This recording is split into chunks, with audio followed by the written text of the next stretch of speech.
The reality is that Bitcoin transactions are permanent, they are public, and they can be tracked and they can be linked. They're going to take all of the transaction information that they can get. And this is going to start with big banks going on their own personal data sets. It's going to flow from there to people going, oh, where can we get this information publicly?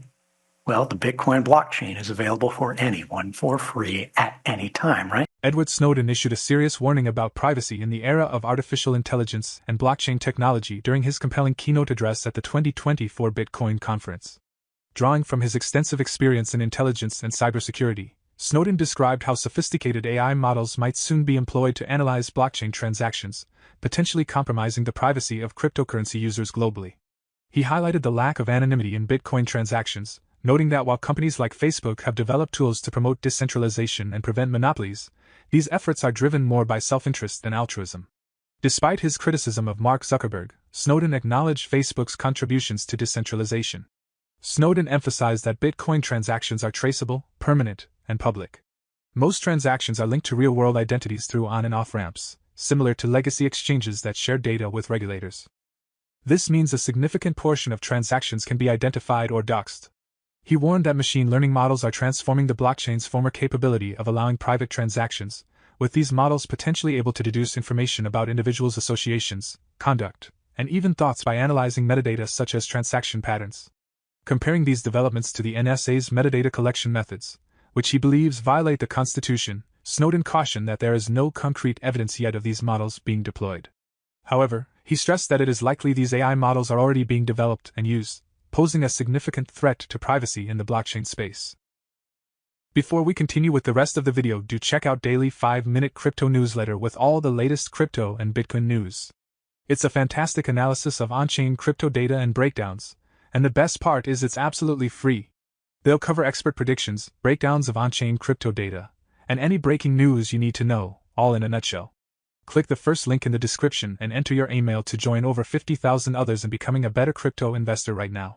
Whether we're talking about large language models, Facebook, which again I've been throwing invective at for the beginning half of the talk, has actually been a force for good in this space. Not because they love you or they love us or they love me or anything like that, but because they're afraid their competitors, like OpenAI that I mentioned, are going to build a structure around them, ring-fence them in a little plot that they can then tax forever. And Facebook doesn't want to end up there, right? So they go, well, what we'll do is we'll develop the tools and give them to everyone else so a monopoly can't form and be used against us.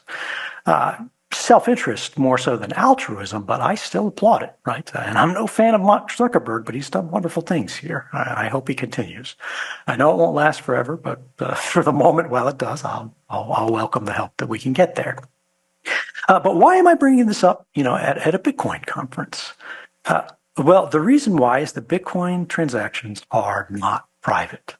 All of you know this here in the general sense because it's 2024 and this is not, back in 2013 where we're saying, Bitcoin is perfectly anonymous and it's money for criminals and whatever. The only person who still believes that is Elizabeth Warren. The reality is that Bitcoin transactions are permanent, they are public, and they can be tracked and they can be linked. An enormous proportion of them are fully doxed, just not publicly doxed. And this is because how do people move in and off of sort of the Bitcoin network, any crypto chain really? And it's through the on and off ramps, right? Through these legacy exchanges that get licensed by all, whatever New York State or whatever country, whether it's in Dubai, whether it's in New York. And they are sharing the information en masse with what we politely refer to as regulators, but what are plainly described as great powers. Right? People are not really focused on sending this stuff to the government of Barbados. But if they're worried about catching an indictment from that government, they will send anything that government asks for to them, and then they'll say, is there anything else you need while we're at it? Well, there was still one saving grace, which was there were parts of that chain which were not fully identified and verified. You could have private transactions. You could send $5 for your buddy for pizza, as long as the on-chain transaction fees were low. Otherwise, you wait, save it up.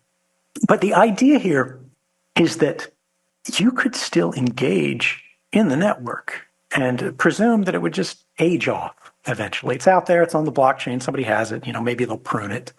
But it's not you. It's not that everybody will know everything you did anywhere all the time forever. Because when they have your transaction history, they have your life history. They know what you read, what you buy, who you send, who you support politically, like where your donations went. All of that is available to them. They can infer your thinking. They can infer your affiliations. At the NSA, we called the kind of information that was not the details of a conversation, right? Not literally reading like your texts, but simply saying that you texted someone. And this was under their interpretation. In my interpretation, it's a violation of the Constitution, but in their interpretation, this didn't impact the Fourth Amendment at all because it's not a search, because it's not reading your messages themselves. It's simply tracking the flow of messages. We called this kind of information metadata, right? And that metadata padded out what was your pattern of life.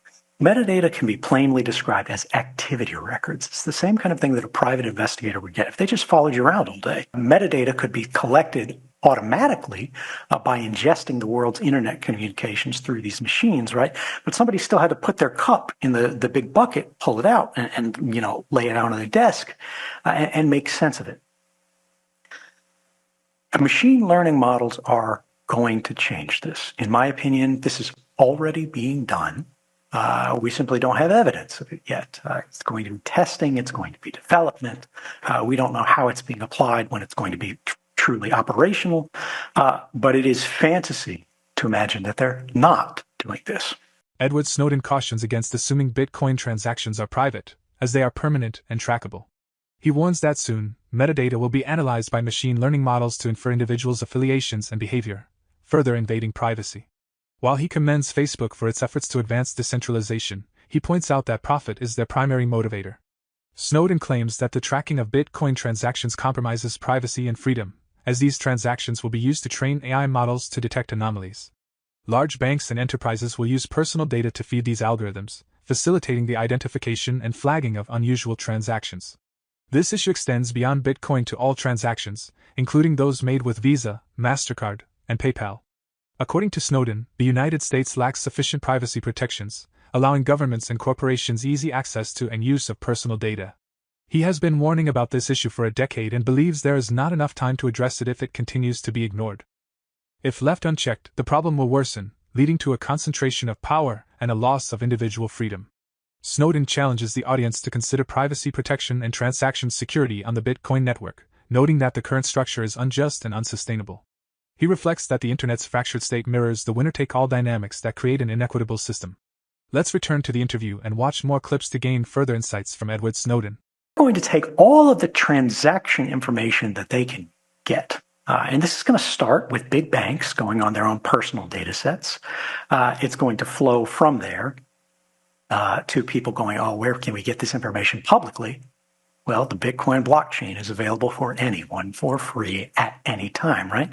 And how do you train these models? You need learning sets. You need training data. You need data sets.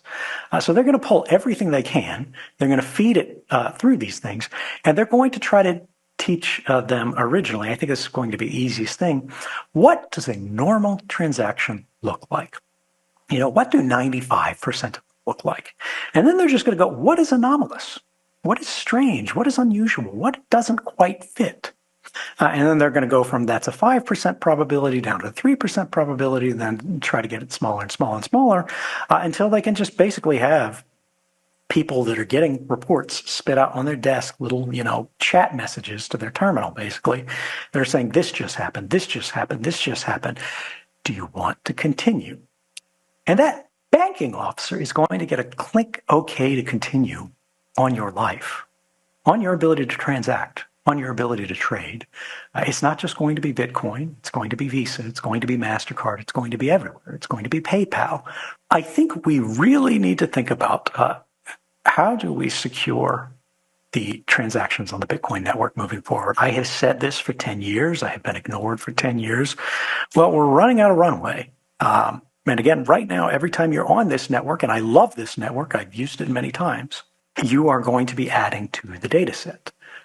Even if they don't identify you because you're the, whatever mystic cyber ninja that knows how to protect yourself, who is the counterparty that you're trading with? Are you sending it to your buddy?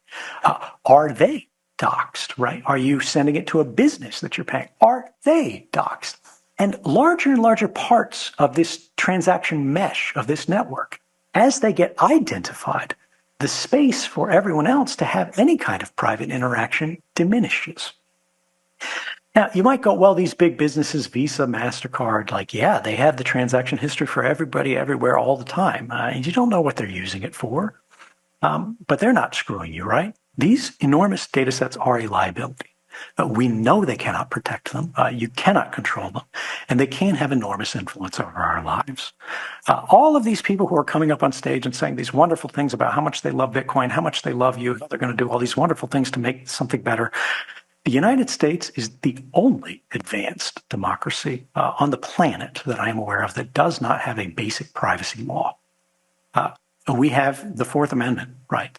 That only binds the federal government. That doesn't do diddly squat to protect you against corporations. And the government, for 90% of their work, probably 95% of their work in intelligence nowadays, they simply go to corporations and ask them for information. It's end run around the Constitution. And we have been able to suffer this, right? Again, the game is too good to leave.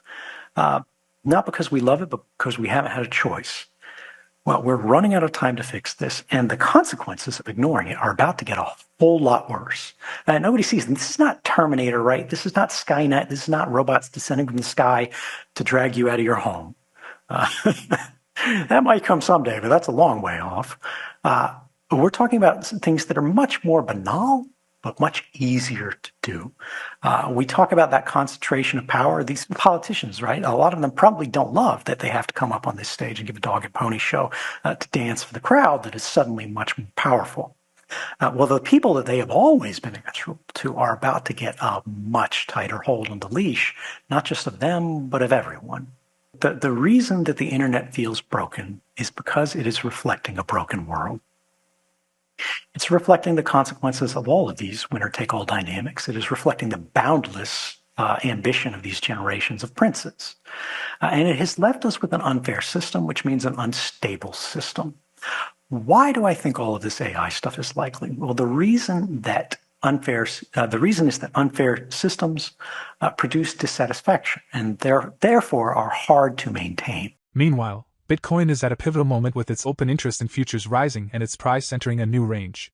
Following the Bitcoin 2024 conference, Bitcoin's futures open interest has broken out of its previous range, a development analysts consider significant.